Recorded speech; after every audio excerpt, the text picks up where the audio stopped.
Mhm.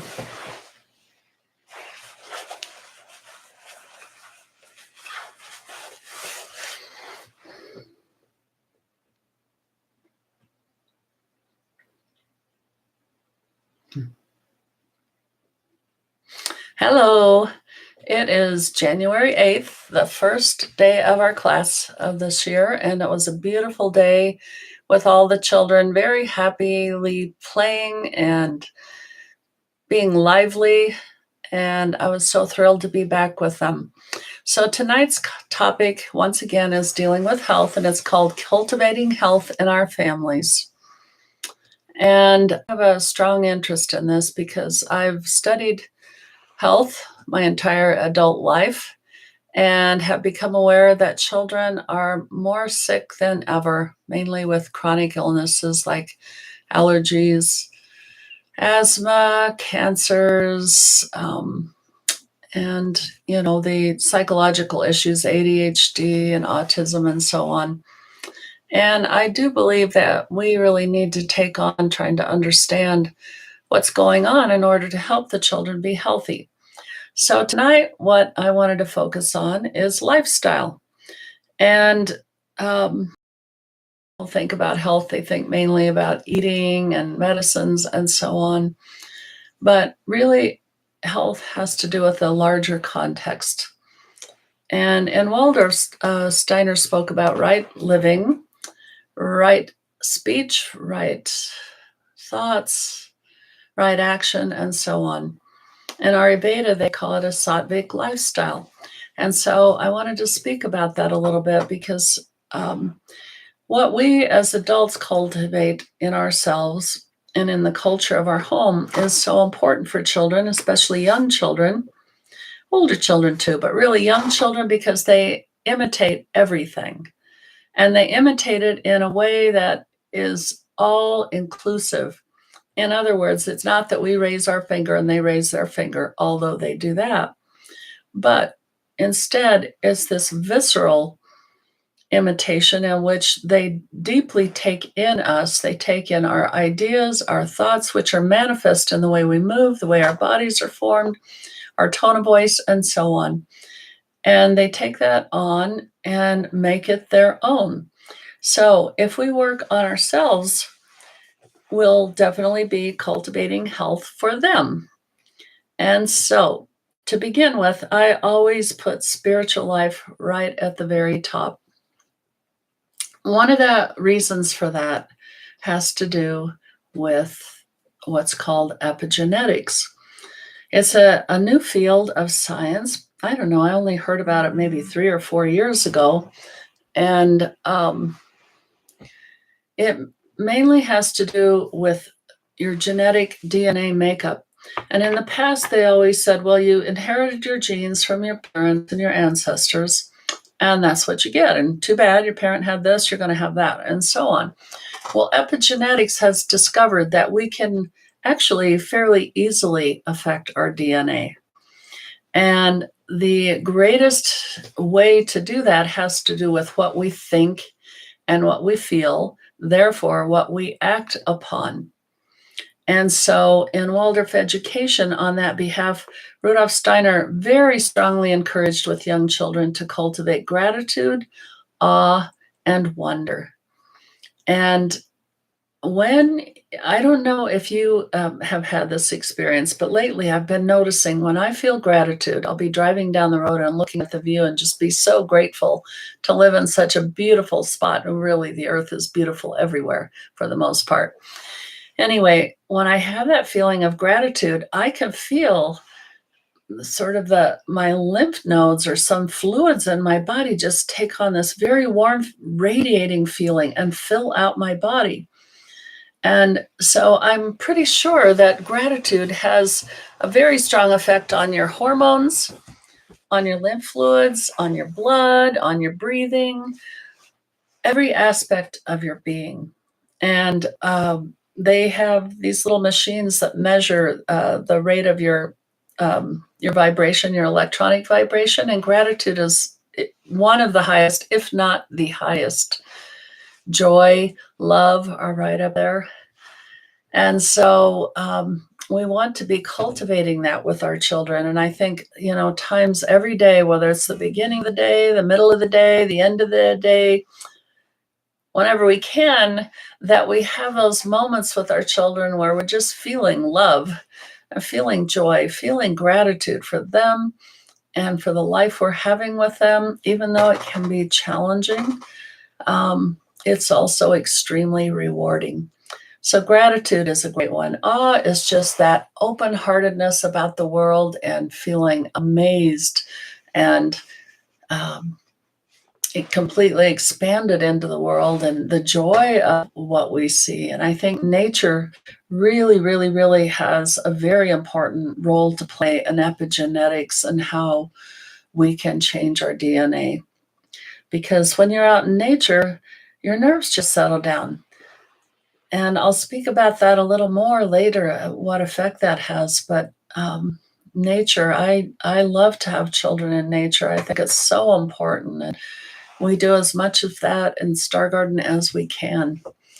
And you always see the positive, beneficial aspect of being out in nature. And not to mention being with the sun, which, as I said to someone today, numbers of years ago, I did a lot of research, and the Russians determined that the sun doesn't only give us vitamin D, it gives us all kinds of healing properties. And they named them. They, of course, had Russian names, but they actually tie them to things like wisdom and honor and integrity, that those kinds of aspects come from the sun. And it's easy to believe. And I said the other morning, after a few days of clouds, which for a native Coloradan is hard to take. And so anyway, the first day it became really sunny, when I walked into my living room and the sun was streaming in, I said to my friend, "Can you believe that people think it's pagan to worship the sun?" And what I meant by that is that the sun is our source of life, and it has many beings affiliated with it that are the creator gods like we are, and that we can really appreciate it. So nature, of course, is one of the things right up there, and in terms of the spiritual life, and I think does help us with our spiritual life. Now also prayers and blessings. I don't think you can say too many of them, really. I mean, maybe you can, but if you have them in a rhythmic basis, breakfast, dinner, bedtime, whatever, that you have those prayers that open that heart to the spiritual world. And children, I believe, have a very natural connection to the spiritual world. And it helps them a lot to see their parents cultivating that, because mostly they see us telling them, no, don't do this. No, that's wrong. And this and that and the other. When in fact, it's helpful for them to see us having our relationship with the spiritual world as well. So that's all I wanted to say, really, I think. Let me check about the spirit. But also, I wanted to bring up that, and I've said this before, that our modern culture and the medicine just cultivates fear of viruses, the flu, the bugs, you name it. We're supposed to be afraid of it. And that is so contrary to the nature of our divine being. And it is also very contrary to our health, because fear has a most terrible effect on our genetics, on our DNA. And so, I think we spiritually have to work to find out why we're afraid of everything and come to a place where we're not afraid of everything. And once again, I'll speak a little more about viruses and such in a minute, but just to know that fear is not helpful. Fear is a feeling to help you to protect yourself, but it isn't meant to be an invasive, pervasive feeling. And when it's used in a way to help you that you don't walk off the edge of a cliff, it's very helpful. But when it's pervasive, it has a very terrible effect on your body, on all of your breathing processes, of all the physiological processes of your body. So, the spiritual work you need to do to learn to not be afraid of everything. Why are you afraid of everything? And what's the truth of the matter is so important. So, that is one thing. And then another thing that I believe is really important is the soul life of the individual. And this is a place where a parent can model this very well. Now, every day we have experiences, with our family, our friends, the world at large, and nature and the home, our work, our play, and so on, all the impressions that come to us. And as that's happening, we have many feelings and many thoughts. And very often, those feelings and thoughts relate to programming from our childhood. And often it can be your early childhood, but it can be any part of your childhood. And what happens is that during your childhood, you form certain tape loops. For instance, if your parent swatted you when you touched something they didn't want you to touch, then you told yourself internally, don't touch things. That's not good. That'll get you in trouble. And so you have these tape loops that you play over and over, and they affect you in a way that doesn't help you and impedes you because it keeps you back at the emotional level of when you were a young child, whether in your first 7 years, 7 to 14, or 14 to 21. And so the practice I like to do is in the evenings after the children are in bed. And so the children don't witness it, but they certainly will witness the effect of you doing it. And that is that you review your day. In Waldorf education, teachers are taught to review your day in reverse. In other words, you start from the present and go back to the beginning of the day. But no matter how you review your day, and there's, all kinds of ways. We all have our different ways of learning and processing life. For me, I will visually and review my day, just let the images flow through me, and sometimes have bodily experiences or feelings, and really question it and examine it. And when I was younger, I did a very intense process between, say, 30 and 45 of looking back of my first 3 7-year phases, in other words, 0 to 21, and kind of analyzing, remembering, having the intuitions about events that happened to me and how it affected me, what I thought and felt about it, and what I could truly take away is what was good for me, what I learned from it, so that I began to not have experiences in life based on reactions from what happened to me when I was young. And that's very often what happens to you with your children, especially because, as I've said before, your children bring out in you the issues that you have at the age that they're at. And so some of us have, really delightful first 7 years, and we aren't that much challenged with our children at that age. And then you might have had more challenges at, say, 8 years old, and so on. But nonetheless, your children are little mirrors, and they rub you the wrong way because of what's internally in you that you didn't deal with from your own childhood. That's what I'm getting at. And so if you learn to do that processing in the evenings, and I say in the evenings because that was the only time I had to be quiet and contemplate. But if you learn to deal with those, then your relationship with your child improves, and they feel it in you. They feel, this freeing up, and you blossoming to be the person you are rather than ruled by past experiences. So that's what I call soul digestion. And in our time, Waldorf teachers have really come to believe that we have what we call diarrhea of the soul. In other words, there's too many sense impressions, too much going on all the time. You're just overwhelmed. And children especially have that sense. They are exposed to too much for their young little nervous systems. And so when you do that for yourself, then you start to do that with your child. And one way to do that is in the evenings when they go to bed, to just let them ramble on. I mean, obviously, you're not doing it with them before they can talk, but even if you're just sitting there and singing and contemplating and having a quiet moment, just their nervous system to calm down, they can start processing in another dimension rather than verbally, nonverbal processing, which is equally as helpful as verbal processing.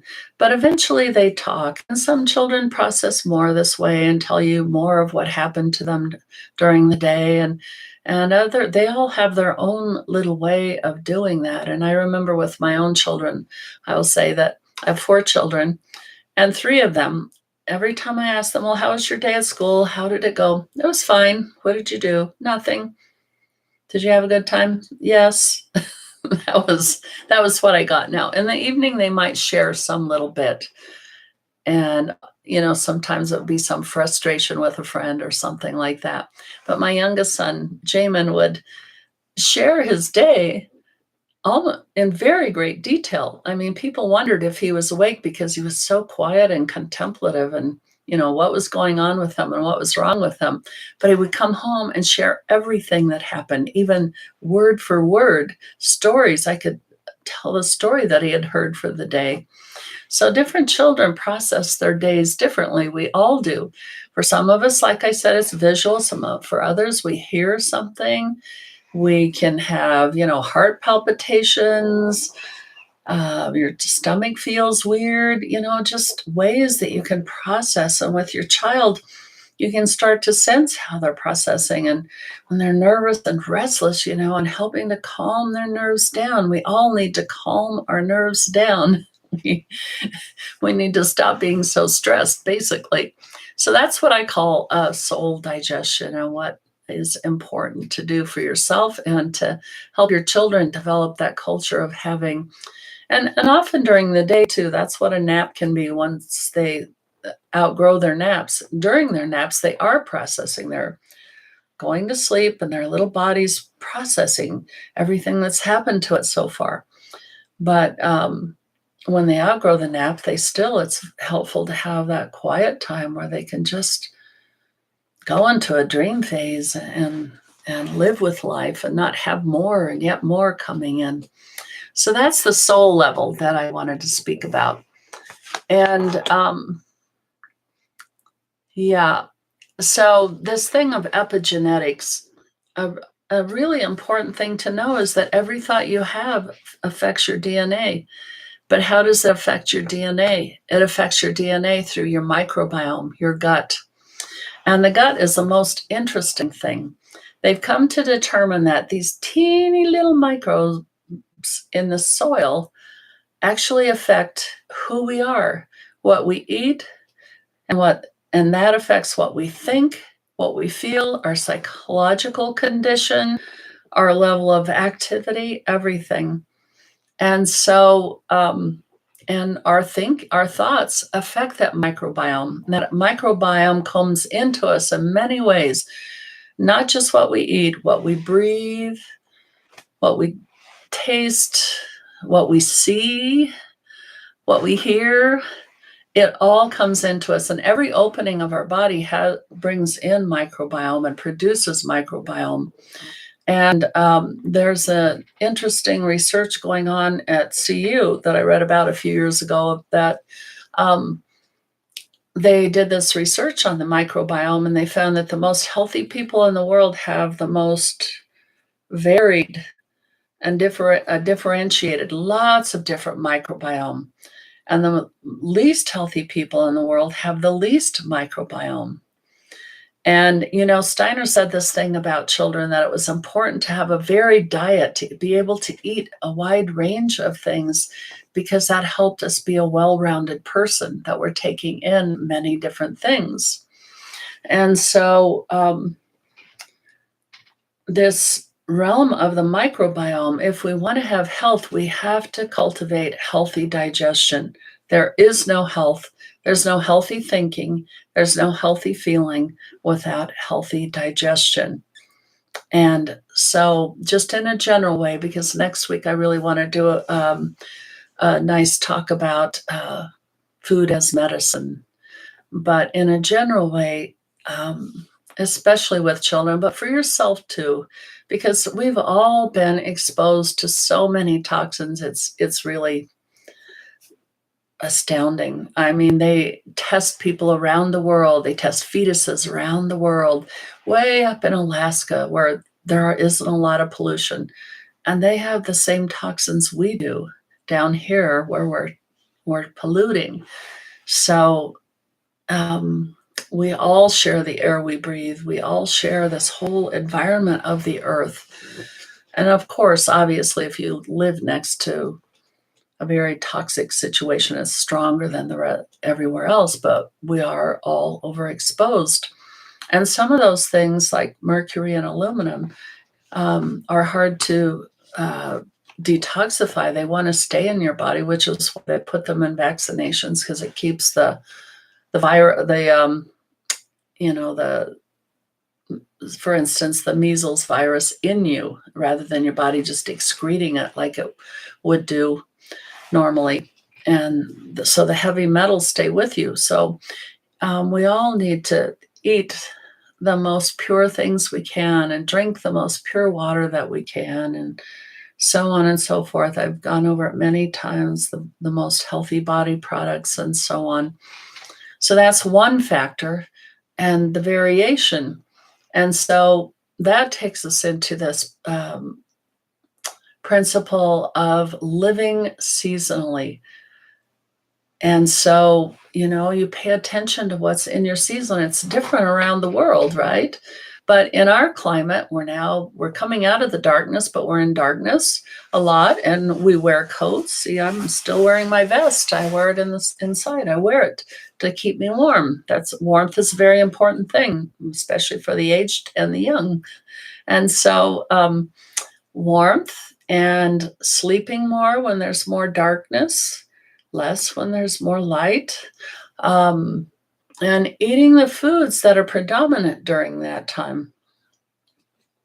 And then in Ayurveda, Dr. John Douillard shares that in the wintertime, we become more acidic through eating grains and more cheeses and animal products and so on. And then in the summer, as we start to take on more vegetables, especially the greens in the spring, and you move into that whole cycle, then you become, and especially the vegetables, are alkalinizing, and that your body needs to go through these processes every year, not in one and not all in a day's time, but throughout the year, that your body wants to be in cycle with the earth. And I've shared before how, as a gardener, when you work in the soil, you can see so much how the soil varies. And it really does make sense, both in your head and your heart, that you get in sync with the rhythms of the earth. And today, some of the little boys were just laying on the ground, and I said, they're earthing. The earth has a vibration that we all need to tune into. And it's a very healthy vibration, unlike the vibration of microwaves or the cell phone waves and all these different waves that are around us all the time. The earth has a vibration that's healthy for our electrical system, which is our nervous system and our brain and so on. Every cell has it. And so falling into the rhythm of the earth and appreciating all that, and having more of an inward time. We're starting to come out a little bit of a very inward time, and processing your life and who you are, and starting to look towards the days getting longer. Yeah. So living seasonally is a really important part of being healthy. And with the foods, just to say, the most healthy foods that you can get. Today, I passed around a sheet that talked about all the toxins in beets. If you're not eating organic beets, it's absolutely astounding the amount of toxins that they raise fruits and vegetables with when they're not grown organically. People aren't aware of that. They just think, well, it's not organic, and that's not really a big deal.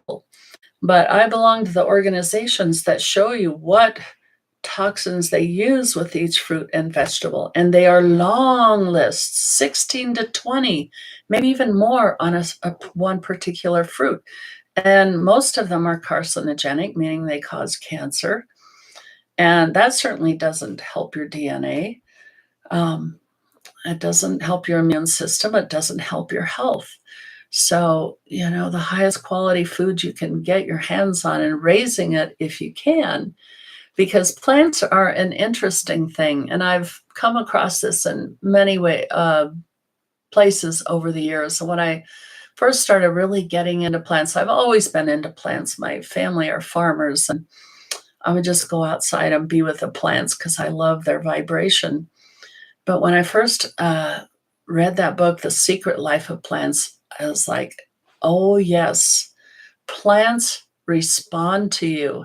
They respond to what you think and what you feel. And if you send them love, they especially respond beneficially. And so when you're growing a garden or even sprouts or even the food that you buy, if you touch it, if you think about it, if you love it and ask it to bless you in the best way that it can, it will change its properties to meet what the plant senses you need. And they've done the experiments with trees, for instance, that have this system of fungus, kind of like mushroom type things, that a forest will communicate for great vast distances. And if there's an unhealthy tree way out there, all of the trees will respond and create the chemical nature that moves to that tree and helps it. And that's what plants will do for us, especially if we love them and care for them and really appreciate them. They love gratitude. They really do. And so you can do that even with food that you buy, and often you'll see people who bless their food, and that's a little bit of what they're doing. So that's a really helpful thing to do in terms of food and buying the best quality you can. And I think to buy the best quality you can to support the people who grow the food, and that's a really important factor too. Who grows your food, and how do they feel when they're growing it? If you go up to the Aspen Moon Farm and Hygiene, where they have the biodynamic farm, oh my word, their energy is so high and loving, just from working with those plants and loving them to pieces. And that's what you can do. Find farmers that are just filled with love for what they do, and that's what will come through their product. And it's both energetic, but also their microbiome gets transferred. So anyone who has anything to do with the plants, their microbiome will affect that plant. In other words, just their breathing, their touching, their looking, their loving, all of that affects the plant. So that's a healthy thing to know about. Yeah. And it's helpful to avoid a lot of stimulants. Now, certain body types can tolerate and benefit from a slight amount of stimulants, but not much. Your nervous system doesn't need many stimulants. And no violence and hateful thoughts and so on. Those are really bad for your epigenetics. Your DNA doesn't benefit at all. So when you're having troubles with people in your marriage or your family or your friends or just stranger, whomever, when you're having trouble, you need to try to work through it. You need to understand it and forgive it. Let it go, transform it, transmute it. If you don't, it sticks with you and it hurts you. It hurts your DNA. It hurts your heart. It hurts your organs. It damages them. So it's in your own best interest to find peace in the world with yourself and with others. So that's a really important thing to know for health. And to use loving and kind gestures, be peaceful, and not excessive activities. They're finding more and more that excessive activity just is not beneficial, not the way that our culture has promoted it, run 80 miles and so on. Not not beneficial. The centenarians, those who live to be over 100, do not exercise like that. They never did in their lives. They exercise in a practical way in their gardens, fishing, cleaning, the daily activities of life. And they walk long distances and so on, but they don't do excessive exercise. Yeah. And yeah. Oh, another reason to change with the seasons is that you don't want to be one sided. It's like planting a field of corn year after year. Eventually, it gets um, sick. It it doesn't thrive. It doesn't survive. So we need variety. We need multicultural. We need multicultural microbiomes. So you do that by eating variety of food, but also by changing throughout the season. Something important to know about that. Um, yeah, I think I've covered it in a very general way. And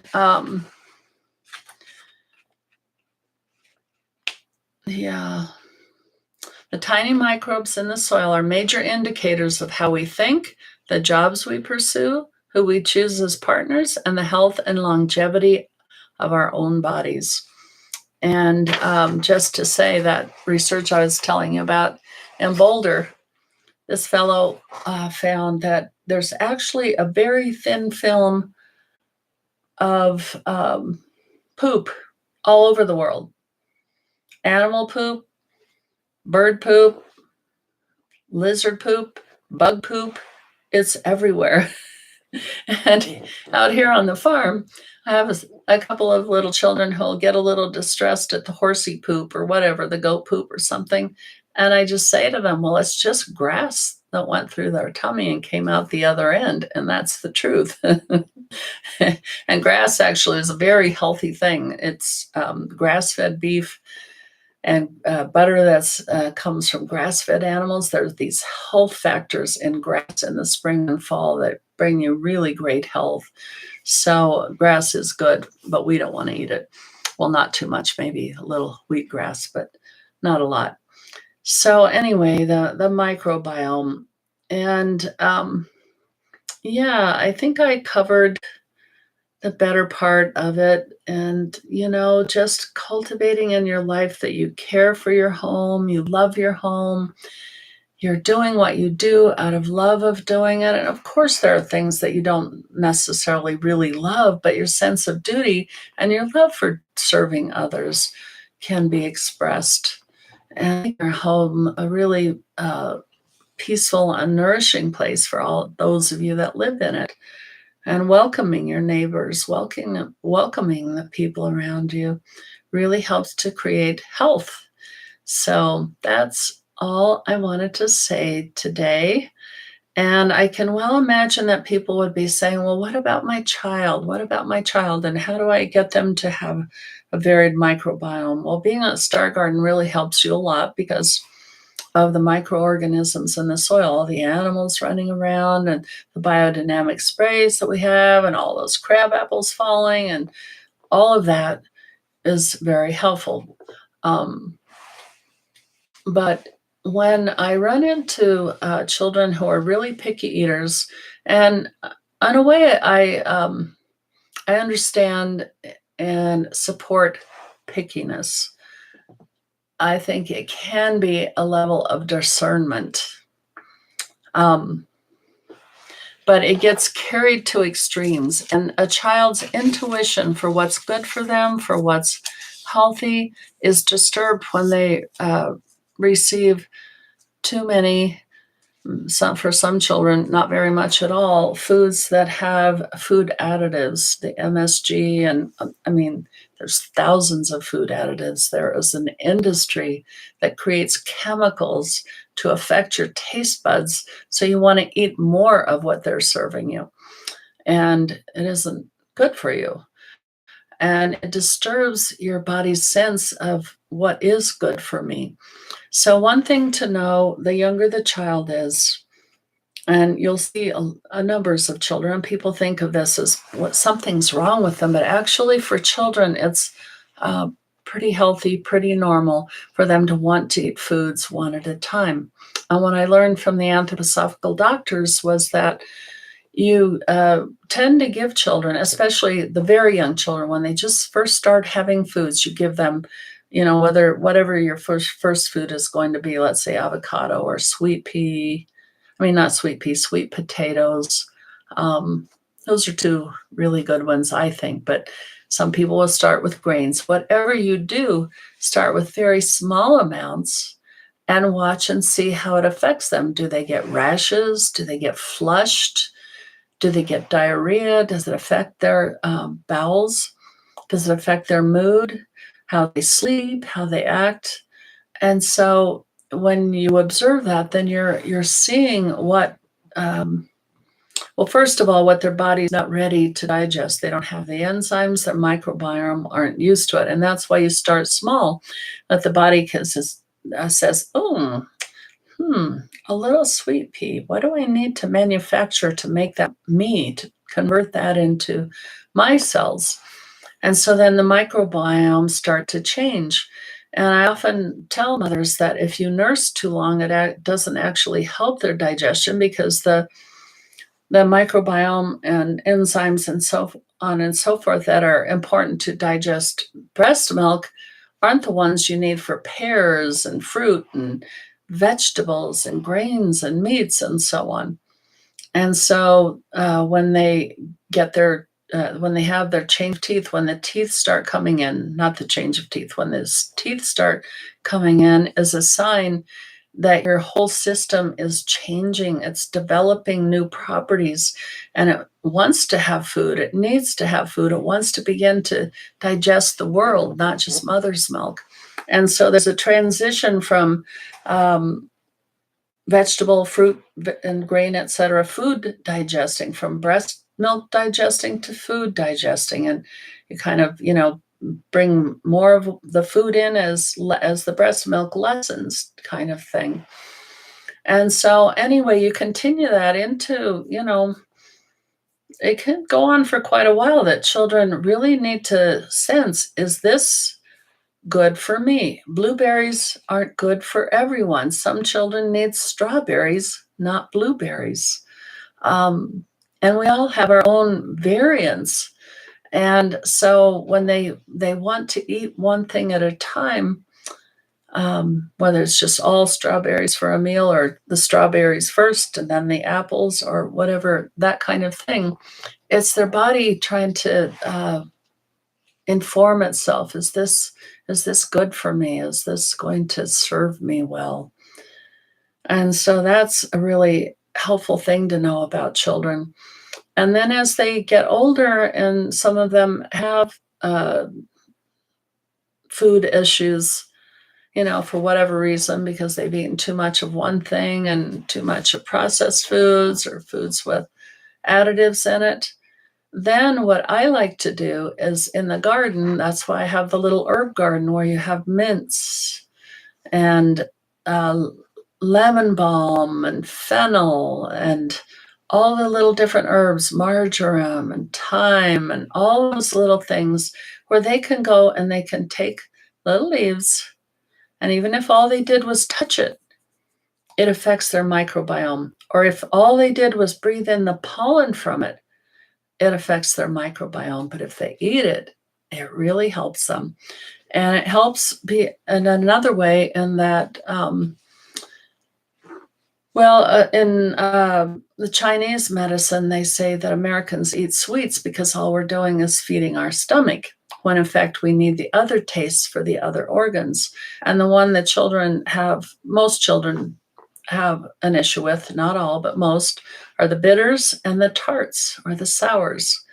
And so when they have a little herb, a little, there's a lemon, what is that? Something that has a lemon flavor. Anyway, that sour flavor, really good for their microbiome. Like I said, whether all they do is breathe it or touch it, it helps the microbiome. And then when they get in the garden and they see something, they will eat things in the garden that they won't eat at the table. Children who don't love peas at the table will pick peas off the vine and eat it, and happily eat little tomatoes and so on and so forth. Um, so that's a really helpful thing to do. And I think taking children to farmers markets and, where you can taste all these little things and just get them into that habit of trying new things. And I have it's not really a rule, but kind of a practice for the meals at Star Garden, that when we have something new, everybody has to take at least the teeniest, tiniest little taste, because we can't tell you we don't like it if we never tasted it. And so it works pretty well. And you'd be surprised how many children say, well, before they taste it, I don't like that. And I said, well, we don't really know until we taste it. And then they taste it and they will like it and they will eat it and they'll eventually love it. So I think that's very helpful for children who don't like variety, and to help awaken that love of variety is helpful that way. And teas are great. So I think I've gone on long enough, and I forgot to open up with the beautiful verse, and so I will close with it now. And it is from Rudolf Steiner. May my soul bloom in love for all existence. Thank you, and have a very beautiful life.